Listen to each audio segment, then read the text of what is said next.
Hello and welcome to my channel. I just wanted to come on here and share a story, and I think that's probably what I'm going to be mostly doing here on this channel is just sharing and start inspiring stories. I have things that happen to me all the time, and you can't make it up. And you will see through this story exactly what I'm speaking about. So it was a few weeks ago. I should look back. I can't recall exactly, but I went onto Facebook, which I don't typically go onto Facebook very often. Um, but I went in there and happened to see a post. Usually I go in to see where I'm booking clients or if a client has messaged me. That's oftentimes why I go into Facebook. Sometimes it's to make a post or whatever, but anyway, I see this post and it was a woman kind of doing a shout out to a local business owner. I live up here at the lake, and so what she was saying was that she just wanted to go have a day out on the lake in her boat with her kids, and her niece and nephew were with her. And she went on to say that it had been a particularly kind of rough period of time and they were grieving because her brother had just passed. And these were her niece and nephew that were his children. And so someone told her that she just needed this part and to go and see this particular business owner because he would likely have the part. And so she went, and guess what? Yes, he did. And so she went and picked up this part, but he went above and beyond to even helping her install this part because her husband was not up at the lake with them. So she went, allowed him to put in this part, and apparently he was missing a tool. So one of the neighbors even pitched in. Like, I'm listening to, or I'm actually, sorry, not listening, I'm reading this story and I'm thinking, this is not an accident. This is not a coincidence. This is called synchronicity. And I'm going to talk a little bit about coincidence and synchronicity towards the end once you hear the story. So I decide that I'm going to reach out to her and just explain to her that how this works is our loved ones know exactly what we need, what's going on, the struggles that we've had, all of that. They know everything about us because they're in the infinite. They're back to their infinite self. And so I reached out and I messaged her and I just said, hey, like, I don't even know if you believe in this sort of thing, but I just have to tell you that your brother is telling you this is exactly how it works. It's called synchronicity. And if we're open to it, it's pretty amazing and it's pretty beautiful because she got to have a day out on the lake. That broken part in her boat, people came together and helped her get out on that lake that day. And so she messaged me back and thanked me for my gift and for messaging her and that it meant a lot to her. And I thought, I really should give her a copy of my book because so many people just don't have any idea how amazing it is and how our loved ones assist us. And so I just said to her, let's try to get together. I'll get you a copy of the book. She had messaged me at one point and just said, I'm going to be coming through your area because there's two lakes here. But I didn't see the message because I don't have notifications on with Facebook because that would just be too crazy for me. And so we missed each other. And then I got company from out of town and I said, I'm going to try to get this over to you. But we were also in the middle of finishing a reno before our company got here. So it was a little bit hairy. And so it didn't work.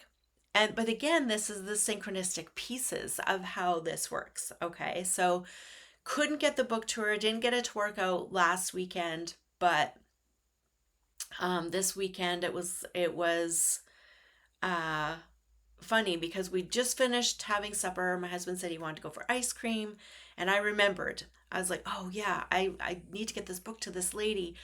And so I said to him, I just have a couple of dishes here that I would really like to get the dishes done. There was like three dishes. It would have taken me like not even 3 minutes. And he grabbed his iPad and sat on the couch. And I said, it's not going to be that long, like, because he's getting comfortable, right? And he said, It's okay. He said, like, you never have to wait for me, which is true. He's always waiting for me. So anyway, then I decide, because I can't eat that stuff, so I make my own stuff at home. And so I said, you know what, I'm gonna whip up my ice cream first and then we'll go. And so he's like, fine, because he's already on his iPad, right? So I go ahead and I use the Ninja Creamy. So it takes a little bit for it to mix up and stuff, and then of course I'd eat it. But then I decided to just bring it with me. So it probably took an extra 20 minutes or something by the time I was done kind of messing around and cleaned that all up and stuff.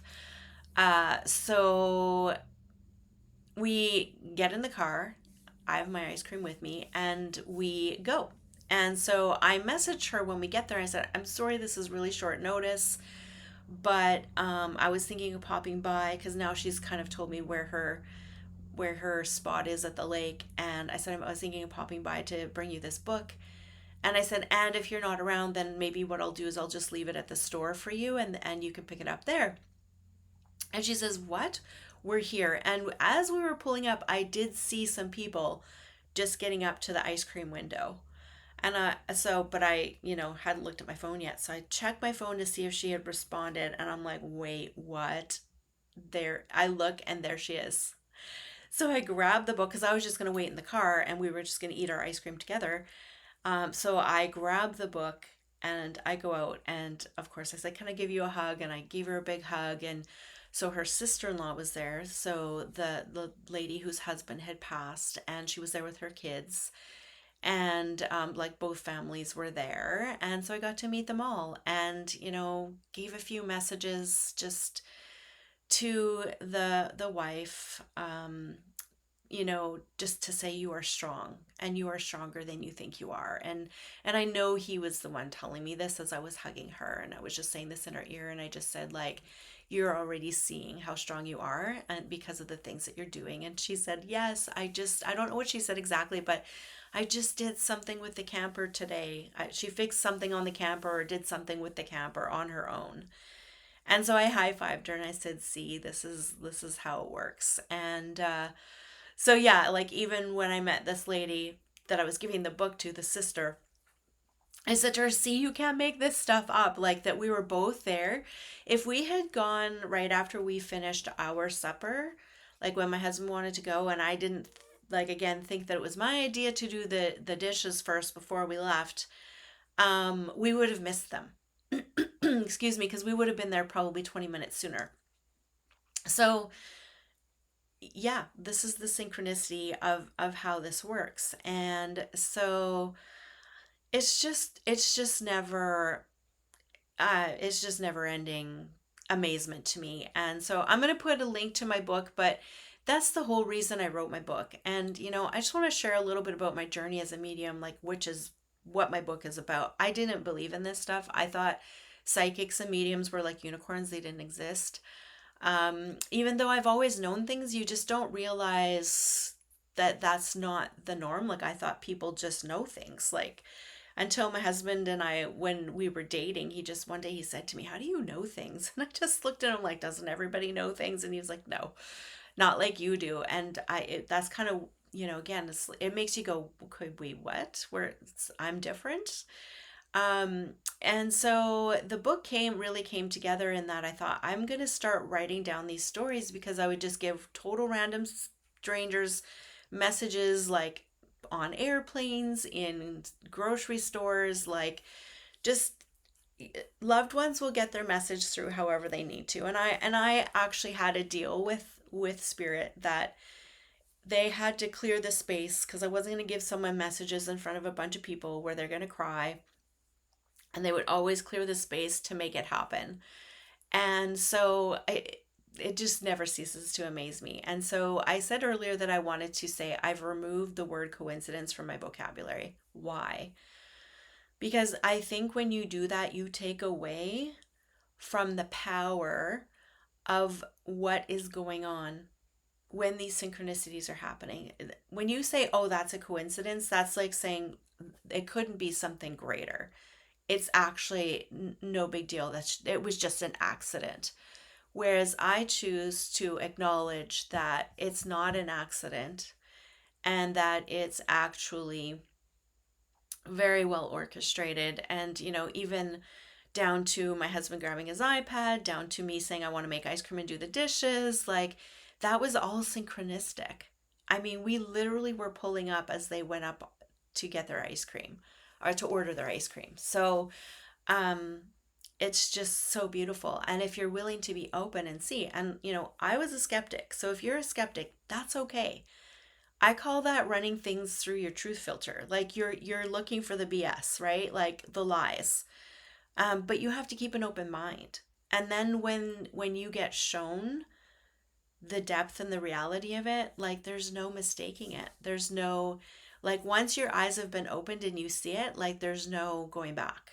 And I just feel so very grateful that this is my life, that I get to see these beautiful, I met some beautiful people. And and I told them, I said, I am willing next time you're out to come and just speak to all of you and just give you a few messages, because I understand how it works from the other side, because I've been doing this work for over 2 decades. And so yeah, that's essentially the story. And I just love what I do and the people that I get to meet and the synchronicities that come together in order for me to get those messages to loved ones that are grieving, that are struggling. And I might do another video on grief, and the many forms of it, actually, because it's not always just about losing a loved one. Grief can come from losing a job, losing a career, moving.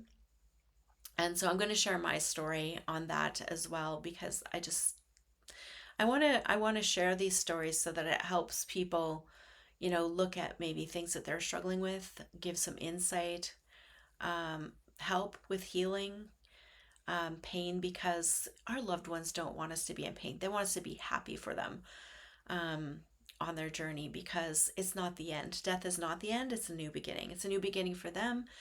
It's a new beginning for this family. And no, there's never a good time to say goodbye to our loved ones. And I've had to look at this, if something were to happen to one of my loved ones, how would I react? I would react the same way anyone else would, but I would remember that it's not about us. We want them here selfishly, but it's about their journey as the infinite being, and that we can still continue to have a relationship with them, even though they're not in the physical realms. So I want to say thank you, for watching this video and for being here with me. And I hope that this brought some insight into a little bit of how our loved ones are always working behind the scenes. All right, we'll see you in the next video.